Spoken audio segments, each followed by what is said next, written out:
Hello সবাইকে, কেমন আছো তোমরা সবাই? আশা করছি তোমরা সকলে ভীষণ ভালো আছো। আমিও কিন্তু বেশ ভালো আছি। চলে এসেছি তোমাদের জন্য নতুন একটা ব্লগ নিয়ে। আজকে বিকেল এখন বাজে প্রায় 4:30 পৌনে 5টা মতো। তো এখন থেকে তোমাদের সাথে নিয়ে ব্লগটা স্টার্ট করব। পুরো রাত পর্যন্ত কি করি তোমাদের সাথে শেয়ার করব। আশা করব তোমাদের সকলের আমার ব্লগ ভালো লাগবে। ভালো লাগলে লাইক, শেয়ার, সাবস্ক্রাইব করতে ভুলবে না। আর যারা নতুন তারা কিন্তু অবশ্যই সাবস্ক্রাইব করে দিও। ভিডিওটা পুরো দেখো। চলো তাহলে শুরু করা যাক।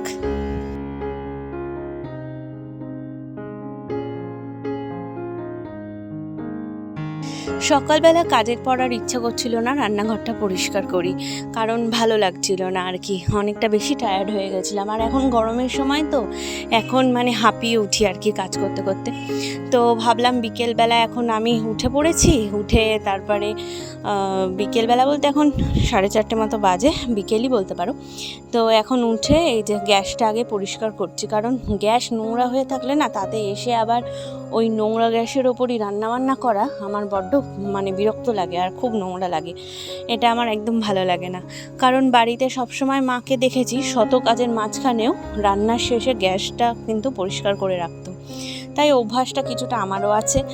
আর গ্যাসটাকে ওদিকে পরিষ্কার করে এই যে এখানে উঠোন বারান্দাটায় যে রান্না হয় এটারও অবস্থা প্রচণ্ড খারাপ ছিল। ওটাকে ধোয়ালাম, ধুইয়ে এই যে গ্যাসটা এবার শুকনো ন্যাকড়া দিয়ে ভালো করে মুছে ভূমির খাবার করব। একটা কাজ যখনই করতে যাই ভাবি যে ভালো করে পরিষ্কার করে করব, মেয়েটা ঘুমাচ্ছে, ব্যাস মেয়েটা তখনই উঠে যায়। যদি দুপুরবেলা ও ঘুমায়, ওর পাশ থেকে একটু উঠে আসি, 10 মিনিটের মধ্যেই ম্যাডাম উঠে যাবেন, উঠে গিয়ে দুষ্টামি করবে। তো এই যে চা বসালাম, ওর খাবার তখন গ্যাস মুছেই করে নিয়েছিলাম। আর এখন সন্ধ্যা প্রায় অনেকখানি বেজে গেছে, পড়াচ্ছি ওইদিকে, পড়াতে চলে এসেছি একটু চা করতে, কারণ চা না খেলে ঠিক ভালো লাগে না আর কি।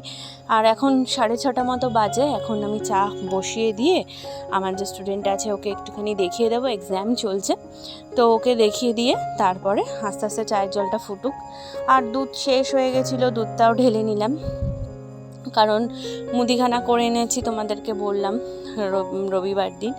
তো তাই টুকটাক ঢালা এখনও বাকি আছে জিনিসপত্র, তো সেটাই ঢালছি আর কি।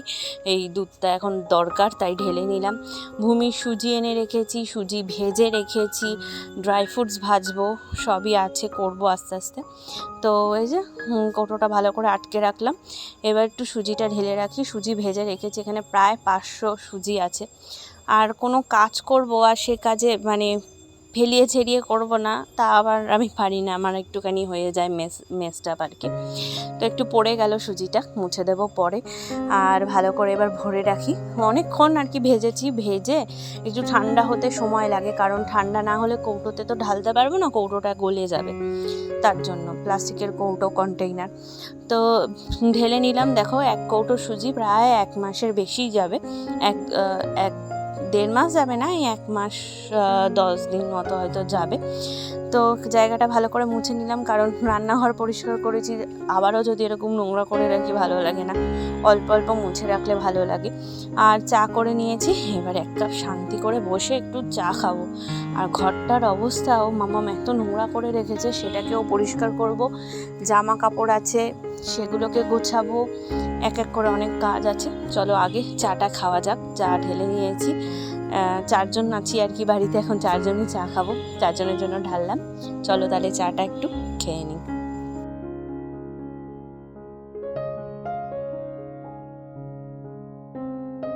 চাটা খেয়ে আবার সন্ধ্যা দেওয়া আছে, সন্ধ্যা দেবো, দিয়ে তারপরে আমি আর কি চা খাবো।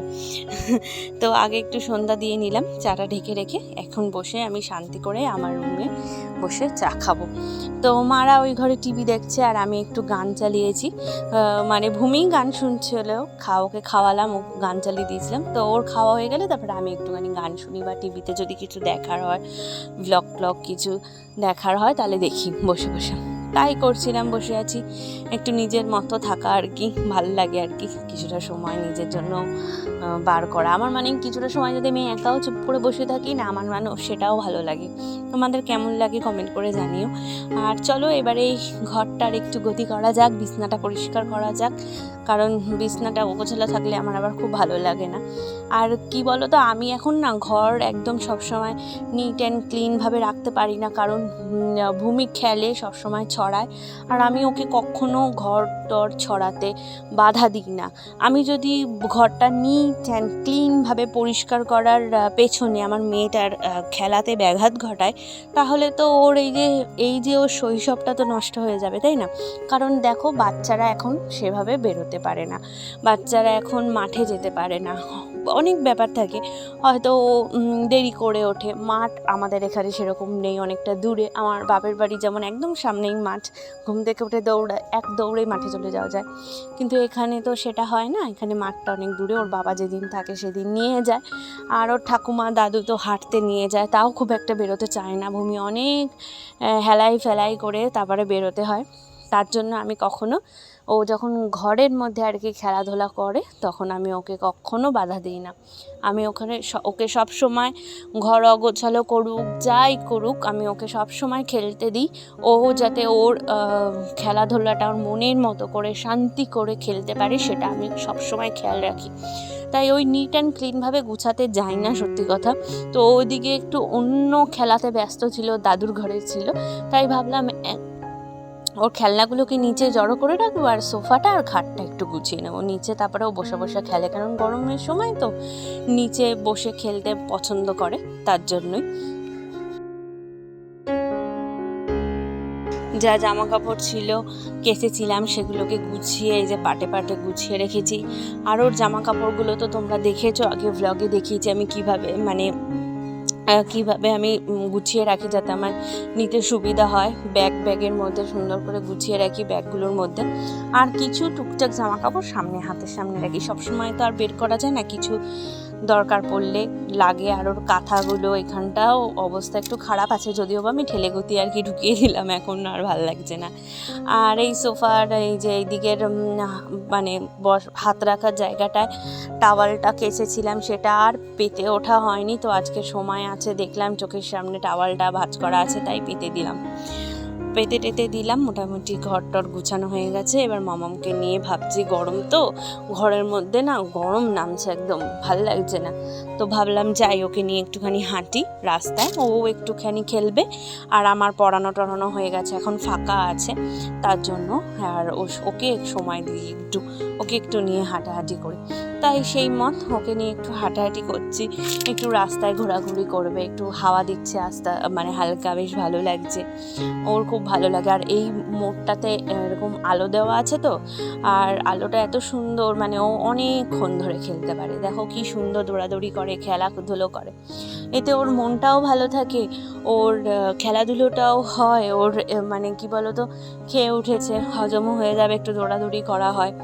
ঘরে বসে আর কতক্ষণ মানুষ গ্যাজেট নিয়ে খেলতে পারে, তাই না? কতই আর খেলনা একভাবে খেলা যায়, তাই একটু বাইরেও বেরোনোটা দরকার।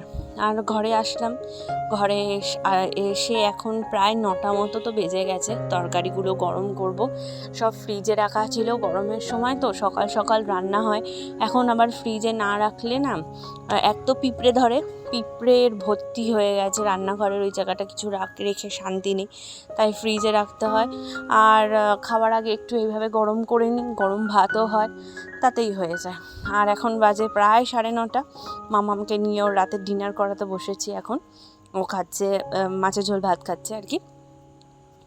তো ওকে এখন খাইয়ে দিয়ে, এখন আস্তে আস্তে যেহেতু ওর 2 বছর পার হয়ে গেছে, এখন রাত্রিবেলায় ওর একটু মাংসটা খায় না রাত্রেবেলা কখনো, মাছ বা ডিম খাওয়াটা একটু একটু করে দুধ ভাতের সাথে অভ্যাস করাতে বলেছে ডাক্তার, ওর ডায়েটে যেটা আছে ঘুরিয়ে ফিরিয়ে খাওয়াতে বলেছে, বা সবজি, ধরো সয়াবিনের তরকারি, অন্যান্য সবজি।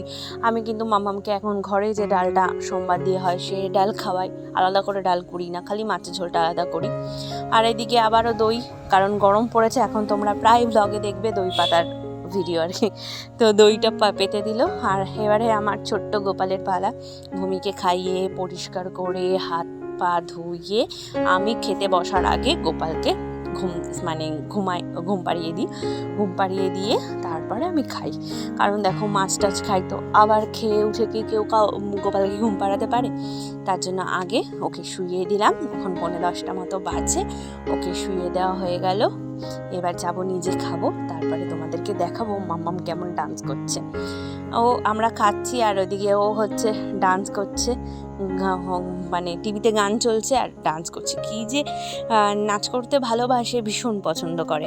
তো বন্ধুরা, আজকের ব্লগটা এই পর্যন্তই থাকলো। আশা করব তোমাদের প্রত্যেকটা ব্লগের মতো আজকের ব্লগটাও ভালো লাগবে। ভালো লাগলে অবশ্যই চ্যানেলটা সাবস্ক্রাইব করো, পাশে থেকেও তোমাদের বন্ধুদের সাথে ভিডিওটা প্লিজ শেয়ার করো। একটা শেয়ার কিন্তু করাই। বাই, ভালো থেকো।